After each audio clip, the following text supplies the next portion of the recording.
Live on WFLA Now. Feel good and live your best life with Bloom Health Club. Here's Gail Guayardo. All right, today on the Bloom Health Club, we are going to teach you how to eat like a pro with a doctor who has an extensive background in epidemiology and has a passion for exploring diverse culinary cultures and empowering others to create intentional eating practices. She dives into this in her book, Eat Like a Pro, Part 1, The Insider's Guide to Mastering Specialized Diets. We would love for everyone to welcome Dr. Cybil Bonhomme to the Bloom Health Club. Thank you for being here. Oh my God, I'm so excited to be here. And I want to introduce you to our Bloom Tampa Bay producer and digital reporter, Brody Waddell. So Brody, get your questions ready because we're going to teach you how to eat like a pro too. Can't wait. I need all the help I can get. So doctor, talk to me a little bit about what made you decide to dive into this new book? And I know there's going to be a part 2, a part 3. There's going to be so many parts. Yes. Well, I personally, growing up, I kind of had struggles with certain eating things going on. And my mother kind of realized this early on, so which is a good thing. So I was that kid on a very strict diet. You know, it wasn't fun as a kid. Like right now. Did eating make you sick or what happened? Yeah, there are certain things like she noticed like when I was eating like wheat and stuff like that, I would be like, I would have like a lot of phlegm. I would have like difficulty breathing. I'm allergic to oats. So my mom always tells me the story. My dad came to visit. I must have been like 1 or 2. He took me out and he gave me like an oatmeal cookie. And he came back. He's like, your child is broken. My ear was like super inflamed. No. Super inflamed. And she's like, okay, I guess you're allergic. And so ever since then, you know, I've been cautious about like things that I eat. And so I wasn't that kid that I was able to just swap food, and I couldn't do that because I'm like, listen, if I swap my food, I can't eat yours and I'm going to starve. So please stop asking me. Right. So you can't.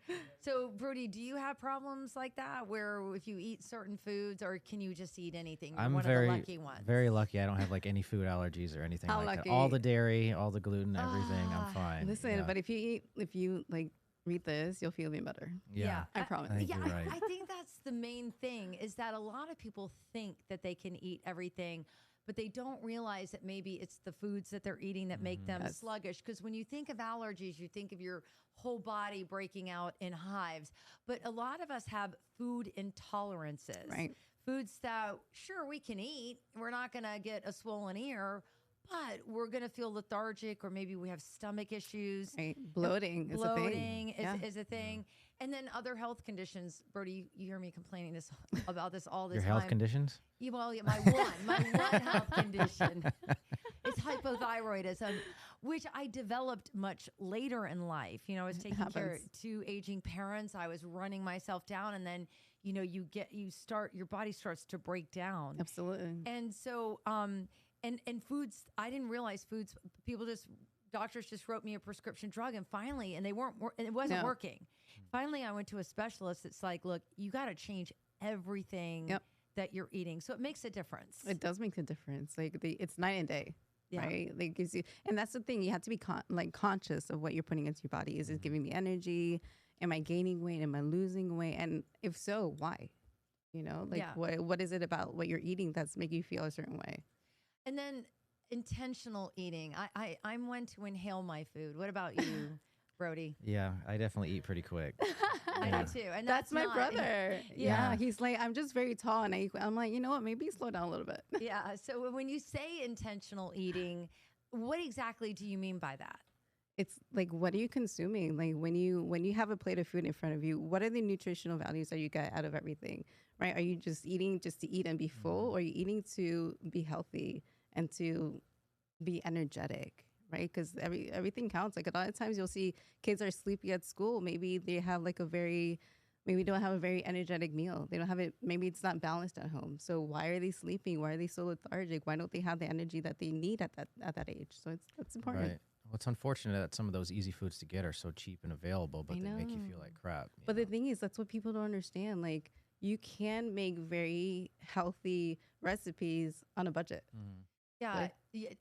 This is really interesting. We and you can see Dr. Cybil Bonhomme on Bloom. She'll be airing on Wednesday, and then we're going to have another segment with her next week. But it's really interesting. She and I made a 3-ingredient wrap, and it was quinoa. You don't have to. Quinoa, right? Quinoa, yeah. You don't have to cook it. You don't have to cook it. 2 eggs and spinach. That's less than $10 right there. Oh, nice. And then you put that in a blender, Brody, and then you get out like a pan on your oven. On your stovetop, and you pour that in, and it makes like an immediate spinach wrap.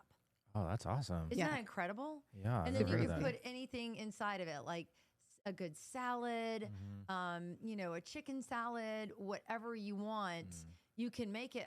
I was just blown away that you can make your own wrap with 3 ingredients. So simple, yeah. And you didn't even have to cook the quinoa. Yeah. Isn't that amazing? And you're super against supermarket salad dressings. Yes, because like you don't know what goes in there. I don't think oils and all the weird ingredients. I think the last time I must have like bought like salad dressing must have been over 15 years ago. Really? Yeah. I just now stopped buying salad dressing because of experts like yourself on Bloom. I would say over the last couple years, I started realizing how dangerous all of those hidden ingredients can be, and it's so easy. Brody doesn't brag on himself enough, but you are kind of a really good cook. Yeah, I do. Stop. I like to. I saw it. I saw a little twinkle in your eye. So I love making all that type of stuff from scratch. It does make such a difference. Yes. And it's not that, you're saving money. By grabbing a little, Dijon mustard and some oil and lemon and, creating things in your kitchen. You can have it done in no time, and it's fresh and it's good for you, and you're controlling the ingredients.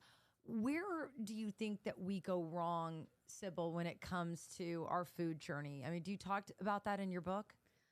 I think where we go wrong is that we think that one size fits all. It doesn't, right? It's good to modify things. So if you're doing for instance, so I have a friend who wasn't plant-based, and she recently became plant-based, and so she took out all the meat in her diet, and she realized that once she did, she started shedding a lot, right? Clumps of hair, and she realized it's because she took out meat in her diet, right? So when she started putting it back in, that stopped. So although that's the thing, although you're following a certain type of journey, it's important to listen to your body. Is it only because it's healthy and someone else is doing it, but is it healthy for you, right? What are the side effects that's happening to you? Right. Yeah. The more extreme of a diet you try to stick to, the more you have to make sure you're hitting all your P's and Q's, right? Whether it's for religious or spiritual reasons, I can understand that. But exactly. If you're limiting yourself, I have so many friends that have to do the gluten-free thing, because they legitimately, celiac or something like that. And I cannot believe how much harder their life is than mine when it comes to eating and stuff, because it's something you don't even have to think about. And that's something that they have to be cognizant of every single day. Right? And for someone like Gail, if you you say you have a hypothyroidism, if you follow a plant-based diet, you can't consume things like kale and cabbage. Anything that's cruciferous is going to, work against you. Yeah, and that's one thing I did not realize when I was going to. It's really a sad time when you have to go to specialized doctors and pay out of pocket sometimes to get answers, because I think if you're only with your primary physician, it's not like I'm saying the health system is terrible, but I just didn't find the answers I needed in a 10-minute appointment with a prescription alone. And I think that that's what a lot of people are thinking, that it's just a quick fix. You can just take a pill and you'll be fine. But food is the core of everything, and it truly is medicine. Food is definitely medicine, right? It's definitely medicine, but it's also conscious eating. How is this food making me feel? So talk to me about your world down in Miami. You drove up to the Tampa area here to the NBC affiliate WFLA to be where we produce our globally syndicated health and wellness show. So talk to me about Miami and how you got into all of this. So Miami, born and raised. So that's my hometown. We have a love-hate relationship, of course. The traffic I don't like. I don't admire. But yeah, Miami is beautiful. There's a lot of great people there. So so my journey as whether it's epidemiologist or the founder of Miami Vibes and this book. It's just, I feel like everyone has played a role into who I've become, you know, who I am. I've always liked to write. I've always been a healthy eater, right? Like I've always been very, I want to say holistic. When I'm sick, I don't like to take the medicine. My mom used to get so angry at me. I'm like, Mom, I'm just gonna like run it off and like drink some tea. She's like, no, you need to take something. So for me, I kind of like that natural high and stuff. So yeah, so I think this is just kind of flow like with who I am, what I'm about, and just I feel like this was the next gradual step. So how did you move from being an epidemiologist into Miami Vibes, which is a magazine? Yes. Well, I'm still a nerd. I'm still an epidemiologist. I still do my nerdy stuff. Okay. My magazine actually came out from a heartbreak. Believe it or not, my marriage of 10 years fell apart. Happily divorced 5 years. So okay. For you. Yeah, and so I found myself just exploring Miami. I loved what I liked. I was away in Sevilla, Spain for 4 years. I came back. I'm like, okay, Miami, I like you. I'll keep you. Yeah. Okay. After 1 year, that's when my marriage fell apart, and I started exploring. I love how Miami has so much hidden gems, right? Everyone thinks Miami is South Beach. There's so much more to Miami. Now right? tell us about Miami. I went down for the first time in a long time. Probably it had been 17 years before we evacuated to Miami during Milton, when Milton came here. Wow. And I was really, do you get to Miami much? I've never Brody? been to Miami. No. You All my guys- friends tell me I have to go. Like they You love are missing it. out. Yeah. Yes. I'm told. Yeah. Yes. So talk to us about the hidden gems So in many Miami. hidden gems what? like restaurants, but in every neighborhood, like Coconut Grove, Coral Gables. What about the design district? Do The you like design that? districts, yeah, I love the design district because not only do you get good food, but you get good shopping. Yes. So I have a disease. I do love shopping. I do too. I do too.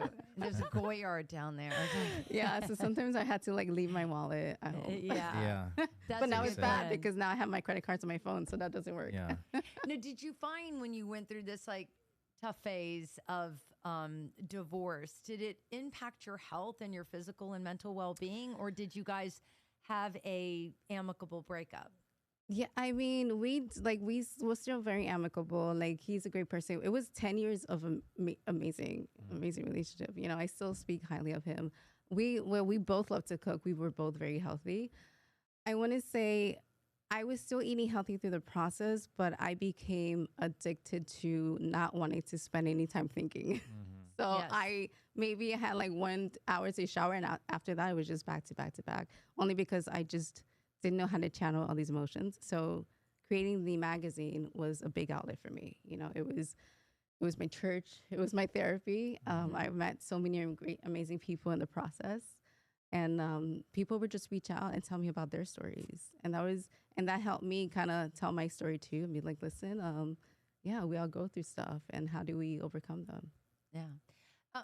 For people that don't understand, talk to me a little bit about your field of epidemiology. You know, what does that, involve in the health realm? So as an epidemiologist, you definitely look at the statistics. And one thing that I do work with is like the underserved community, right? So what is impacting that community? How can we help? And what I liked about being an epidemiologist is about the preventive side of stuff. It's not just throwing like a pill at a situation, it's looking at the roots. So if there's a population that is having high cholesterol, high blood pressure, what is it about it? Why are they suffering some things? A lot of times it's a lack of education, right? A lot of times they don't know that there's certain things, lifestyle shift that they should be doing that will help them, right? And I like that too, because you're right. A lot of underserved, there is a lack of education, and there's a lack of access to foods that could make them feel better. Absolutely. And as an epidemiologist, those are the things that I learned. They have more fast food restaurants, right? The markets that they have, they're not that nutritious, so they do have to go like a longer distance to retrieve it. But if you're knowledgeable enough and you know like what the things to consume, you can do, because there's a lot of fresh markets that pop up in there. Right. There's like open markets everywhere. Like now they're all over Miami, so it's not just in one specific neighborhood. So the access is there now. It's just the knowledge and Right. getting the knowledge to the people. So that's like the study of populations too. Yes. Okay. So is it interesting? Like all cultures have their junk food, Yep. right? You know what I mean? Like where I'm from, it's like mayonnaise and butter and stuff like that. Where You're you from eat the like Midwest. Yeah, Midwest Yeah. type of thing, you know, and I love that type of stuff. But obviously, it has to be in moderation. Like some Of cultures course. have different foods that are a staple that are just terrible for For you. sure. Like, what are, Like my what- background is I'm Haitian. Yeah. So a staple for us is fried pork. Yeah. And it's so good. But I have Haitian food maybe once a year. And if I do have Haitian food, we tend to modify it a little bit. So we'll swap out certain ingredients for certain things. But like people ask me like because they see me eating healthy and I'll eat a lot of plant-based things, but I eat meat. They're like, are you vegan? I'm like, no, I'm Haitian. I eat fried pork. Right. Right. So what does a day in the life look like in your own diet? In my own diet, well, I personally I love doing intermittent fasting. Oh do? yeah. Yeah. Same. I love it. It's Right? life changing. Isn't it best? Yeah. So wait, so talk to me about what you guys are. I have not embraced intermittent fasting just yet because I'm such a creature of habit. I wake up at the same time. I eat the breakfast and then lunch and then dinner. I don't really deviate from the norm. So how long of a break do you give yourself when you're fasting? So I stop eating technically around 8 at night, and I break fast at 12. Yeah. that's So that about whole what I do. I time- try to You do do like too? the 16, Yeah. 8. And can you have anything? Coffee? You can, I mean, well, I You don't wanna keep it low, Yeah, you want to keep it yeah. low, like water or like some tea or something like that. The thing is for me, it was easy to do intermittent fasting because I don't like breakfast. Yeah. you So when I don't? found out about it, I was like, this is heaven. Great. You Really? save I was time, so excited. money, Yeah. calories, everything. It's Because great. I don't like eggs are important, like to eat, but I don't like eggs. I'll just eat it for nutritional value. Really? But yeah, See, I'm losing it over here with this egg shortage that they've got going on Yeah, because with of the the. oh my God, bird yes. flu bird thing. flu? That is Yes. crazy. Yeah, I'm like I basically eat poached eggs about 4 to 5 times a week. Yeah. I'm Yeah. probably eating too much eggs, but No, that's good though. It is. Especially for your hair. Yeah, it's really good. I'm loving it. That would be really hard for me. I also noticed in your book that you give people room to write. Why? Right, because I feel like that's again eating with attention, right? So if you're following a certain lifestyle shift, maybe I want you to record how you feel and what you would change, right? Maybe there's one part of it that you liked, but maybe you want to join it with like another recipe or another type of diet. So it's important to track your journey. How does it make you feel? Maybe there's things that you really liked about it, so you want to write it down. So it's always good to reflect, right? Whatever we're doing, it's good to reflect, set goals, and just to recap. And Yeah. how does your body feel? I mean, because sometimes I'll eat something and it does not set well. So you know that something Yes. in there. I know you Yeah. think this is too much information, Brody, but No, I love the finer points of your digestive health. You don't know about it. anytime you can have a one-on-one lunch and I'll share it all with Yeah. All right. you. What's going to be an Eat Like a Pro part 2? You like a pro part 2? Or you're just not there yet? 'Cause you It's just released brewing. this one. Yeah. It's Okay. brewing, but it's gonna be a little secret. But this one is specifically of mastering specialized diets. Yes. So that you're talking about the plant-based, the Exactly. right. The intermittent fasting. So if you want to Right. get on intermittent fasting, You got it You can covered. know. Yeah. All right. Well, listen, this has been a great conversation. How do we find you on social media? So I'm not really a social media person. I do have a page, but you could find me on Cybil, Cybil period 007. Okay. Ooh, I Right, like that. secret She's agent. A secret agent.